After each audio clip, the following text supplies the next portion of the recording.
आशा करता हूं आप सब बहुत अच्छे होंगे। मेरा नाम है सिद्धांत अग्निहोत्री, स्टडी ग्लोस पे आपका बहुत बहुत स्वागत है। सबसे पहले तो दोस्तों 50% सेल है, ठीक है।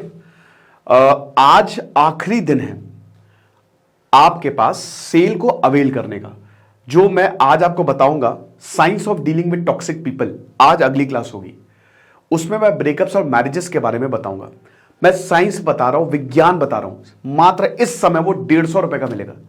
ऑलरेडी 10 घंटे के सेशंस हो चुके हैं। रिकॉर्डेड लेक्चर्स आप कभी भी देख सकते हैं। ऐसे हमारा पर्सनालिटी डेवलपमेंट है, stress management, addiction management, NLP की क्लासेस चल रही हैं।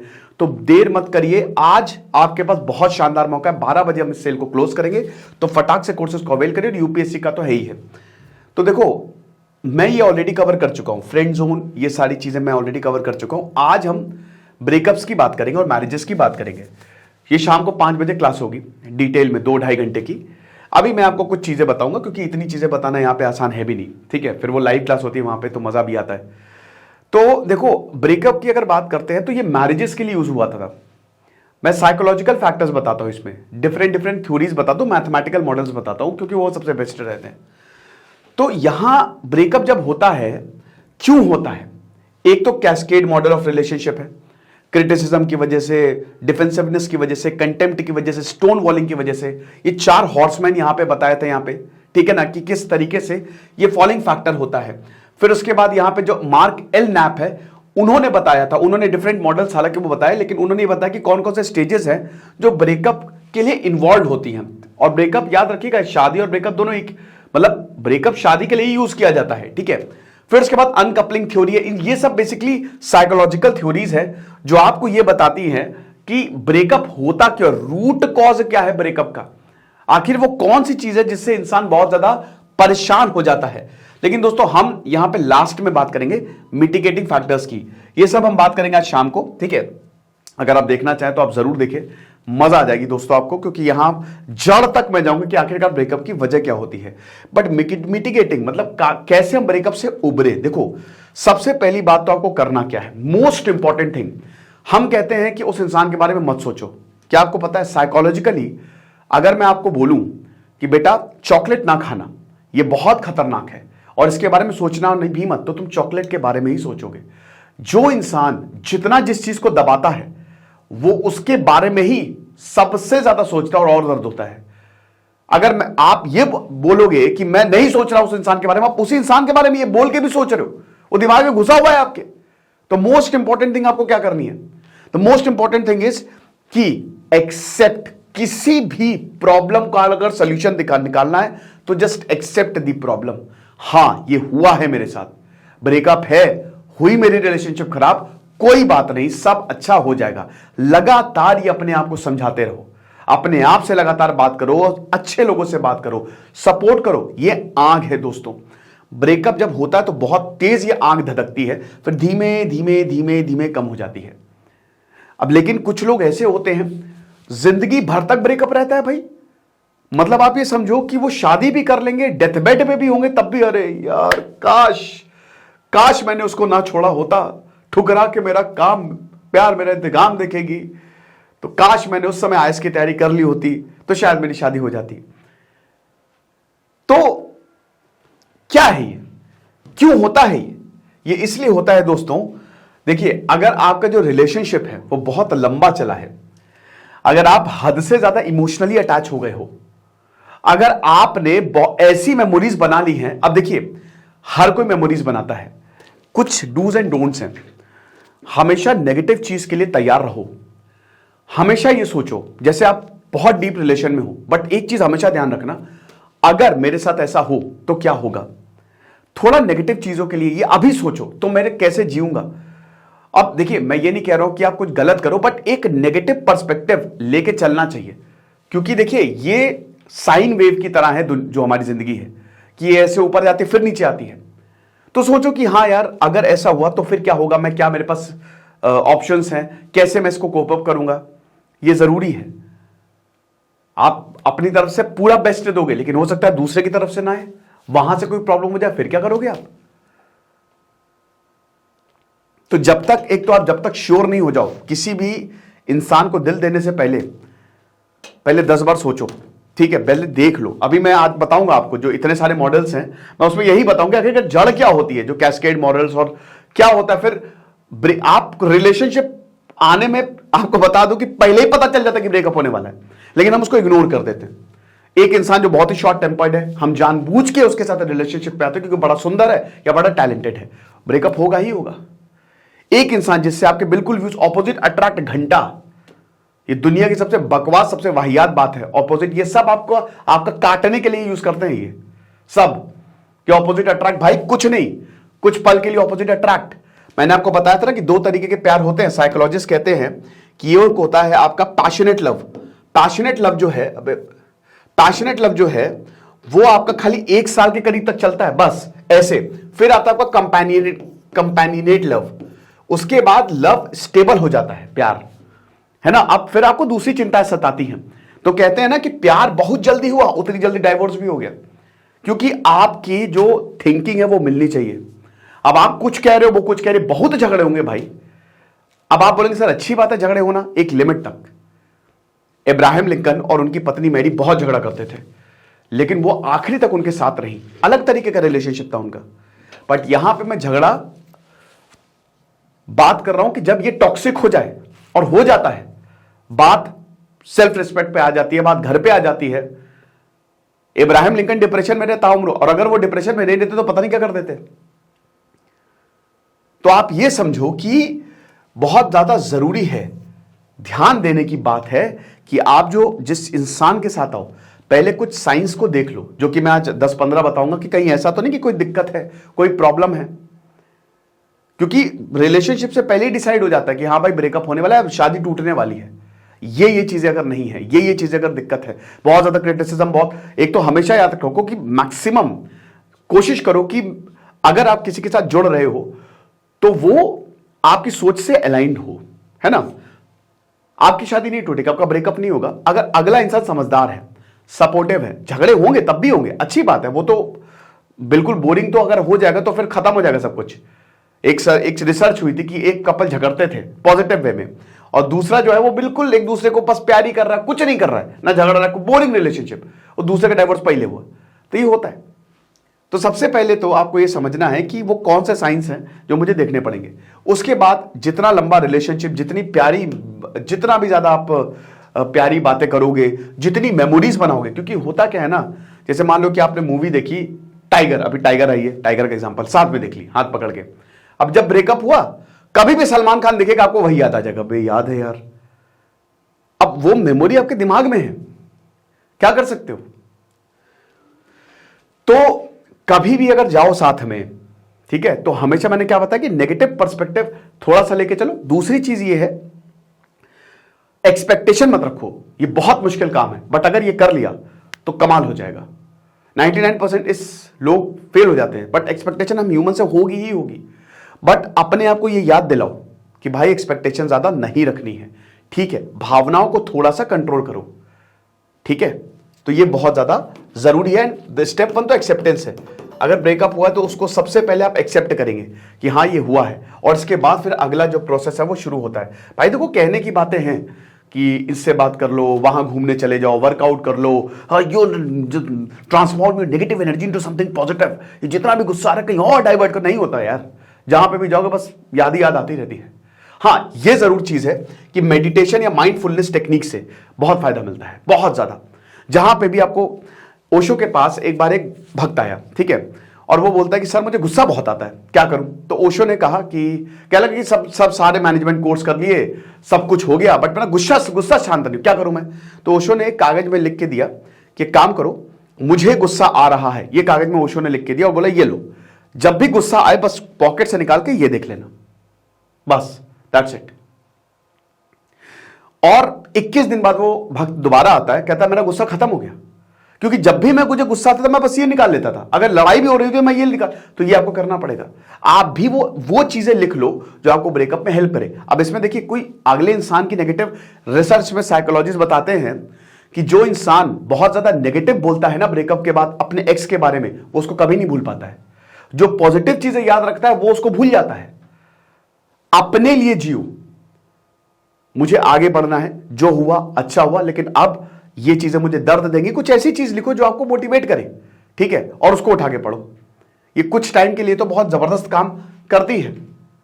तो वही मैं बता रहा हूं ना कि मुश्किल, और सबसे बेस्ट मैं आपको बताऊं, डीप ब्रीदिंग। ये ब्रीदिंग, अपनी सांस को थामना, साधना इज वेरी वेरी इंपॉर्टेंट। और अगर आपने साधना कर ली सही से तो क्या पता आप हो जाए उस लेवल पे।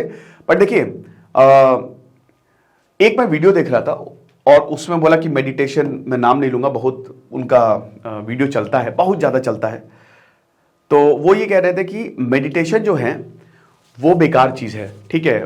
वो आपको, अगर आप मेडिटेशन करते हो तो ये हर दिन जो है वो आपको करने की क्या जरूरत है अगर आपको फायदा हो रहा है। ये बहुत बेवकूफी वाला तर्क है मेरे हिसाब से। ये तो वही बात होगी कि खाना खा रहे हो तो फिर अगले दिन क्यों खा रहे हो? एक बार खा लिया तो पेट भर जाना चाहिए, आपकी जिंदगी तर हो गई। वो जीने के लिए खाना पड़ता है। यहां पे मेडिटेशन एक चॉइस है। मेडिटेशन करोगे तो तुम्हारा भला होगा। ये लगातार आपको इसलिए करना है क्योंकि आपका दिमाग इससे इंप्रूव, आप बुद्ध नहीं हो जाओगे, कोई आपको दावा नहीं करेगा, लेकिन हां, आपको जिंदगी से लड़ने की शक्ति मिल जाएगी। आप करके देखना, जहां पे भी आपको अपने एक्स की याद आए या ब्रेकअप हो गया, देखिए ब्रेकअप में सफर कौन करता है? दूसरा, एक होता है इनिशिएटर, दूसरा होता है रिस्पोंडेंट। जो इनिशिएटर होता है वो ब्रेकअप को इनिशिएट करता है, और जो रिस्पोंडेंट होता है वो दूसरी साइड में होता है। जैसे आप मान लीजिए किसी से बहुत प्यार कर रहे हो, डूज एंड डोंट्स भी बताऊंगा क्या क्या वो नहीं करना रिलेशनशिप में। तो अब दूसरे से अगर आपने बहुत प्यार किया, तो जब आप किसी से बहुत करीब जा रहे हो तो अब अगला इंसान जो है, हो सकता है वो आपसे प्यार कर ले, लेकिन वो इतना ज्यादा रेसिप्रोकेट ना कर पाए। अब आप तो उससे अटैच हो, आप तो एक्सपेक्ट कर रहे हो। अब वो हो गया एक दिन परेशान, उसने बोला, वो इनिशिएटर है कि देखो यार अब हमारा रिलेशनशिप सही नहीं चला, झगड़े बहुत हो रहे हैं, हम इसको खत्म करते हैं। हो सकता है आपके मन ही मन चाह रहे हो, बट आप उससे ज्यादा अटैच्ड हो। अब होगा क्या, ये वाला इंसान जल्दी निकल जाएगा, लेकिन आपको दिक्कत होगी। रेस्पोंडेंट्स को दिक्कत होती है क्योंकि वो ये एक्सपेक्ट नहीं करते, ठीक है। तो इसमें मैंने क्या बताया कि मेडिटेशन आपकी ये टेक्निक बड़ी काम आएंगी। तीसरी चीज, कभी भीख मत मांगना, नेवर एवर बेग, कितनी भी प्रॉब्लम हो जाए। कई बार मैंने देखा है, फ्रेंड जोन में मैंने बताया था, जो पिछला सेशन लिया था मैंने कोर्स में, कि बहुत लोग भीख मांगने लगते हैं। लोग इतना ज्यादा मैसेज पोथी पे पोथी बना के लिख देते कि लो बेटा चिपकाए जा रहे। ये बड़ा डेंजरस होता है। ये आपको बाद में रिग्रेट होगा कि यार मैंने कहा, 6-7 महीने बाद आपको याद भी नहीं रहेगा। मैं अगर एक फ्रेंड जोन की अगर बात करूं कि वो कौन था या कौन थी, ठीक है। तो ये आपको ध्यान देना है, भीख नहीं मांगना है। कुछ भी हो रहा है बहुत ही समझदारी से, क्योंकि इस समय इमोशंस हाई होते, समझ में नहीं आता, कुछ दिमाग का दही हो गया होता है। तो इसीलिए आपको ध्यान से धीमे धीमे अपने, एक तो मैंने क्या बताया कि एक तो ब्रीदिंग टेक्निक आप इसको फॉलो करिए। जहां पे भी मुसीबत आए 10-15 बार बस डीप ब्रीदिंग करिए, और बहुत ही कोई एक मंत्र पकड़ लीजिए, जो भी प्रेयर आपको लगता है बस उसको एकदम दिल से करके शांत हो जाइए। ये बहुत ज्यादा जरूरी, और ये प्रैक्टिस करने से आएगी, और ये करना है आपको, ठीक है। तो आपको बहुत ज्यादा फायदा मिलने वाला है, ओके। उसके बाद फिर कौन कितना इन्वेस्ट कर रहा है, level of investment in maintaining the relationship. बहुत ज्यादा इन्वेस्ट किया आपने, ठीक है, पैसे से, टाइम से, तो फिर उसको और तोड़ने का मन नहीं करता कि यार छोड़ो यार। और अगर बहुत लंबा रिलेशनशिप चला इन्वेस्टमेंट के बाद तो बहुत ज्यादा दिक्कत होने वाली है। शादियां कई बार, जैसे अभी बिल गेट्स और मिलिंडा गेट्स का 32 साल बाद जो है वो डाइवोर्स हुआ है ना। और उसके बाद वही पॉजिटिव और नेगेटिव रिलेशन, ये मेमोरीज, ये भी थोड़ा सा जो है, अब ये ऐसा नहीं कि आप मेमोरीज ना बनाएं, आप मेमोरीज तो बनाएंगी, बट मैंने क्या बताया कि एक स्टेप थोड़ा सा पीछे रहिए, ठीक है। एकदम स्प्रिंट मत मारिए कि हाँ कुछ भी हो सकता है, अभी मुझे उतना एक्सपेक्टेशन नहीं करना है, शादी तक तो रुकना ही है, शादी हो जाए। एक और चीज मैं आपको बता दूं कि अगर बहुत ज्यादा कंजर्वेटिव लड़की या लड़का है तो आप अवॉइड करें उसके साथ रिलेशनशिप में आना, क्योंकि फिर वो प्रॉब्लम क्या होती है ना, कि जैसे वो प्यार का पंचनामा 2 में वो होता है ना, क्या सनी की जो गर्लफ्रेंड होती है, अब वो क्या करती है कि वो कहती है कि मैं प्यार तो तुमसे करती हूं लेकिन पापा नहीं मानेंगे। तो भाई पापा नहीं मानेंगे, ये बड़ा डेंजरस है, ठीक है। अब इसमें ये पिक्चरों में होता है, अपने पापा को मना, या तो इतना पैसा हो, लेकिन देखिए मैं ये डिमोरलाइज नहीं कर रहा हूं, बट हर इंसान धीमे धीमे ग्रो करता है। आपके पास करोड़ों अरबों रुपए होंगे, बट वो 28-29 साल में नहीं होंगे। हो सकता है थोड़ा सा टाइम लग जाए, 33-34 साल के कुछ के पास हो भी जाते हैं, तब अलग बात हो जाती है। लेकिन बहुत ज्यादा कंजर्वेटिव है तो कोशिश करें कि दोस्ती तक ही सीमित रखें, उससे ज्यादा ना करें, क्योंकि वो आपको बहुत दर्द होने वाला है बाद में, है ना। क्योंकि अब होगा क्या कि फिर उसके बाद पेरेंट्स। अब पेरेंट्स हैं पुराने ख्यालात वाले, आज की जनरेशन बढ़िया, उनके बच्चे होंगे तो मस्त है, आपके बच्चे होंगे तो आप तो करेंगे कि हाँ जाओ कर लो शादी, लेकिन वो पुराने ख्यालात वाले तो मैक्सिमम टाइम वो नहीं मानेंगे। ठीक है, कास्ट का यहां पे बहुत बड़ा फैक्टर होता है, रिलीजन का यहां पे। वही बात है ना कि अब देखिए दुनिया प्रेम पे टिकी है, प्रेम को समझेंगे। एक बार रामानुज के साथ पास एक आया, वो भक्त आया एक, ठीक है, और वो कहता है कि सर ऐसा है कि मैं भगवान को समझना चाहता हूं, मुझे भगवान पाना है। रामानुज कहता है अच्छा कैसे भगवान पाओगे? सर आप मुझे भगवान, आप ट्रेनिंग दीजिए ना, आप दीजिए मुझे भगवान, मैं आ रहा हूं यहां पे आपके, मैं आपके हाथ जोड़ रहा हूं, पैर पड़ रहा हूं। कहता तुमने इससे पहले कुछ सीखा है भगवान के बारे में? हाँ सर, मैं प्यार व्यार नहीं करता, ना संभोग ना प्यार, मैं लड़की की तरफ देखता भी नहीं हूं। तो कहता अरे पगले तुमसे ना हो पाएगा, तुम निकल लो, तुमने बूंद को ही नहीं समझा है, तुमने पानी को ही नहीं समझा है, तो सागर को कैसे समझोगे? भगवान को पाने का, परमात्मा को पाने का जो बूंद है वो प्यार है। तो अगर आप उसको समझेंगे ही नहीं तो फिर आगे कैसे बढ़ेंगे? ठीक है ना? तो इट इज वेरी इंपॉर्टेंट कि आप उसको समझें। ओके, मैं कहा था, मैं भूल गया एक्चुअली। तो ये चीज है। उसके बाद फिर अगर हम बात करते हैं कि जो नेगेटिव इमोशंस है, पॉजिटिव इमोशंस हैं, वो तो आते ही रहते हैं। ये भी आपकी काफी ज्यादा मदद करता है अल्टरनेटिव पार्टनर, बट इसमें होता क्या है ना कि ये कहते हैं कि इसको बाउंस बैक बहुत जल्दी, तो दैट्स नॉट गुड। अब इसमें हो सकता है कि जैसे ही ब्रेकअप हो तो मुश्किल पड़ती है कि अगर ब्रेकअप हुआ तो तुरंत कोई पार्टनर ढूंढो, बट वो सही नहीं रहता, उसको थोड़ा टाइम दीजिए, है ना? हाँ, तो मैं प्रेम की बात कर रहा था, तो वही बात है कि देखिए कितनी अजीब बात है कि जिससे आप अब प्रेम कहते हैं, प्रेम करो दुनिया से। अब हमारा परिवार ऐसा है कि प्रेम तोड़वा देगा और फिर दूसरे से शादी करेगा और बोलेगा उससे प्रेम करो। भाई ये नामुमकिन है, इम्पॉसिबल है। ये होना ये चाहिए कि भाई देखिए दो लोग प्यार कर रहे हैं, किसी को क्या लेना देना। हाँ, बड़ों की बात बिल्कुल माननी चाहिए, वो सही एडवाइस देते हैं, बिल्कुल सही एडवाइस देते हैं। और कई बार ऐसा होता है कि प्यार गलत होता है ना? वो बस एकदम से झल में आके प्यार कर लिया, पैशनेट लव जिसको मैंने बताया था ना पिछले सेशन में, और वो प्रॉब्लम करेगा बाद में ही। लेकिन अगर दो मैच्योर लोग हैं, दो सही लोग हैं, दो ठीक से कमा रहे हैं, तो उनका साथ में ना आने का कोई तुक नहीं बनता है। तो परिवार बोलेगा नहीं तोड़ो, क्योंकि हमारी चलनी चाहिए। कई ऐसी फैमिलीज में होता है ना? तो कोशिश करें कि थोड़ा कंजर्वेटिव फैमिली हो तो दूरी रहे, है ना? बहुत ज्यादा। अब आप बोलेंगे अरे सर ऐसा क्या है, मैं मना लूंगा। अरे यार तुम्हारा टाइम बहुत जाएगा यार, तुम समझो इस बात को। तुमको लगता है कि हम ये कर लेंगे, हम वो कर लेंगे, कितना वक्त जाने वाला है। देखो लड़की हो चाहे लड़का हो, लड़कों की भी कंजर्वेटिव, मेरा एक दोस्त उसकी बहुत कंजर्वेटिव फैमिली थी, छोड़ दिया लड़की को। तो लड़की हो या लड़का हो, लड़कों की चलो हम बात करते हैं, तो अब आमतौर पे जिम्मेदारी आ जाती है लड़कों पे कि देखो भैया तुमको करना है ये बात। लड़कियां हाथ खड़े कर देती हैं। अब लड़के क्या क्या करें, ये भी करे, है ना, नौकरी भी करे, पैसा भी कमाए, फिर माँ बाप को भी मनाए। तो भैया क्या है, मतलब हम क्या कोहली का बैल है क्या हम? पहले तो ये समझना पड़ेगा। अरे भगवान राम जो हैं, भगवान राम, तुम ये नहीं कर सकते मेरे लिए? भगवान राम जो है वो समुद्र लांग गए थे। अबे तो मां सीता ने क्या किया था? मां सीता ने पूरा राजपाट छोड़ दिया था। हम तो राम बन जाएंगे, आप भी तो सीता बनो। पूरा राजपाट छोड़ के लात मार दी थी कि हटो, नहीं करना हमको, भाड़ में जाओ, मैं अपने पति के साथ ही जाऊंगी। तो इतनी स्ट्रांग पर्सनालिटी थी। तो यहां पे आपका वक्त जाएगा, जो वक्त आप कंस्ट्रक्टिव चीजों में लगा सकते हो। ये बात आपको बहुत अजीब लग रही होगी, सर क्या प्यार सबसे इंपॉर्टेंट है? बहुत इंपॉर्टेंट है। कंस्ट्रक्टिव चीजों में लगाओ तभी प्यार भी मिलेगा। आजकल प्यार जो है ना उसके मायने बदल गए हैं, ये चीज समझना। वो कार्ल मार्क्स कहते थे ना, कैपिटलिज्म वाला प्यार है ये। शादियों में भी भयानक घोर कैपिटलिज्म आया है। और भारत, ये सोशलिज्म कम्युनिज्म ये सब गए। हर देश कैपिटलिस्ट है, हर देश। भारत में ये सोना चढ़ता है, कितना शादी में खर्च किया, कितना दहेज दे रहे हैं, कार दी कि नहीं दी, ये होता है यहां पे। तो भयानक कैपिटलिज्म है भारत में। कार्ल मार्क्स को कहते ही थे शादी का एग्रीमेंट है। अभी कोर्ट ने कह दिया कि प्रीनअप एग्रीमेंट करवाओ, इतनी शादियां टूट रही है, एग्रीमेंट करवा के आओ। हमारा दिमाग ना खराब करो कि बाद में तुम आ जाते हो, इनको डाइवोर्स दो, उनको डाइवोर्स दो, पहले जाओ एग्रीमेंट करवाओ, ठीक है? और एग्रीमेंट होगा तो आसानी से हम डाइवोर्स दे देंगे। ये हालत है इस समय भारत की, और पूरी दुनिया की तो छोड़ ही दीजिए, वेस्ट वर्ल्ड का तो कंसेप्ट ही वो है।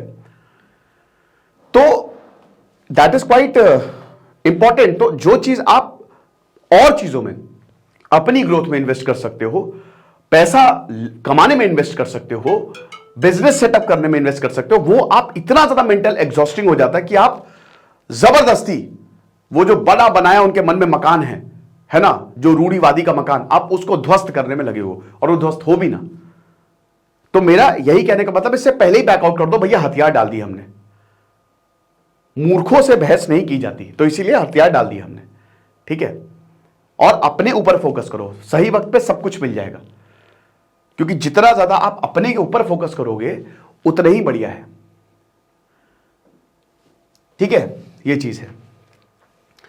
तो उसके बाद फिर जो अगला है, तो अब इसमें अगर आपका विलिंगनेस है, अगर आप चाह रहे हो एक नई रिलेशनशिप पे, तो ये भी बढ़िया है, ठीक है। ये सब बता रहे हैं कि देखिए रिलेशनशिप्स को आप ओपन रखिए। कई बार होता है, और ये पहले से सेट ऑफ माइंड होता है कि कई बार होता है कि you are the one, soulmate, कुछ नहीं होता ऐसा। वो सोलमेट आपको पता चल जाएगा, लेकिन वो 1 साल बाद पता चल जाता है कौन किसका सोल है कि कौन किसका मेट है ना। सोल मेड हो जाता है वो, कि सोल छोड़ो घर का काम करो पहले, ये होता है, ठीक है। औरत जब बस बोल दे कि अच्छा सुनो मैं कमा लूं, मुझे सोच रही हूं मैं जॉब कर लूं, अरे तुम क्यों जॉब, ईगो, हमारा ईगो आ जाता है, मेल ईगो। तो बेटा ये सब, तो इसीलिए थोड़ा सा सेट ऑफ माइंड पहले से ओपन रिलेशनशिप रखो कि भाई देखो अगर ये टूटती है, ये काम नहीं करती है, तो फिर मैं नेक्स्ट में भी जाऊंगा। बहुत अच्छे अच्छे लोग हैं, बहुत बढ़िया लोग हैं, ये जिंदगी है, सीखना है। ये जितना ज्यादा मैच्योरिटी से आप इसको हैंडल करोगे बढ़िया है। अब देखिए इंसान ऐसे ही सीखता है, जिंदगी ऐसे ही सिखाती है आपको, एक्सपीरियंस से, राइट। तो ये चीजें हैं, थोड़ा सा ध्यान रखिए। बाकी सर्कमस्टेंसेस की अगर बात करते हैं तो कई बार सर्कमस्टेंसेस बहुत ज्यादा खराब हो जाते हैं। इनिशिएटर की बात करें तो वो तो खुश रहता है, ठीक है कि अरे चलो हम तो ब्रेकअप इनिशिएट कर रहे हैं। कई बार ऐसा होता है कि भाई धोखा मिल जाता है, कई बार ऐसा होता है कि भाई कोई किसी को दूसरा पसंद आ गया, तो वो इनिशिएटर कि भाई देखो अब ब्रेकअप का तो बहाना है, खाली शादी तो उससे करनी है, प्यार तो उससे जताना है, तो अगला इंसान परेशान कि यार बताओ यार। लेकिन फिर अगले इंसान बदला लो ना तुम, silence is the best treatment, हटा दो, ब्लॉक कर दो, हर जगह खत्म। मुझे नाम नहीं याद आ रहा है, एक बहुत फेमस एक्टर थे, अब उनकी देहांत हो गया उनका, भगवान उनकी आत्मा को शांति दे। बहुत सारे पिक्चरों में आते उनकी छोटी छोटी मूछें रहती थी और दिल में भी थे वो। तो वो बता रहे थे कि उन्होंने अपनी पत्नी को डाइवोर्स दिया था, ठीक है। और उनकी पत्नी बहुत ही एक, उनके ऑलरेडी बच्चे थे और बहुत अच्छी थी उनकी पत्नी, मतलब एक भले एम्बिशियस नहीं थी, बट एक कहते ना कि गृहिणी थी, एक सपोर्टिव। अब देखिए इट्स जस्ट दैट कि आप सपोर्ट करें, relationship is all about complementing, ठीक है। लेकिन उन्होंने छोड़ दिया किसी और के चक्कर में। अब जब वो हुआ, प्रॉब्लम हुई किसी और के चक्कर में, जब छोड़ा तो वो मैरिज टिकी नहीं, और बाद में जिनको छोड़ा था उन्होंने दूसरी शादी कर ली। अब वो ना इधर के ना उधर के। तो याद रखिए कि हमेशा से कुछ भी डिसीजन लेने से पहले बहुत सोच समझ के ले, एकदम अंधे ना हो जाए। तो आप ये देख रहे होंगे अभी जो मैं बात कर रहा हूं कि जो इसमें केंद्र में है वो समझदारी है। अब आप बोलेंगे सर प्यार में समझदारी नहीं दिखती है, इतना तो कॉमन सेंस आपको लेके चलना, और नहीं दिखती है तो फिर नहीं दिखोगे, फिर गिरोगे अंधों की तरह, ठीक है, और फिर उठना मुश्किल होगा। तो ये चीजें ध्यान दो। बाकी और बहुत सारी चीजें हैं, शाम 5 बजे मिलते हैं और उसमें हम और बहुत जबरदस्त तरीके से डिस्कस करेंगे। बाकी हमारी सेल है, 50% ऑफ है, मजा आ जाएगी आपको। Thank you so much. Science of dealing with toxic people.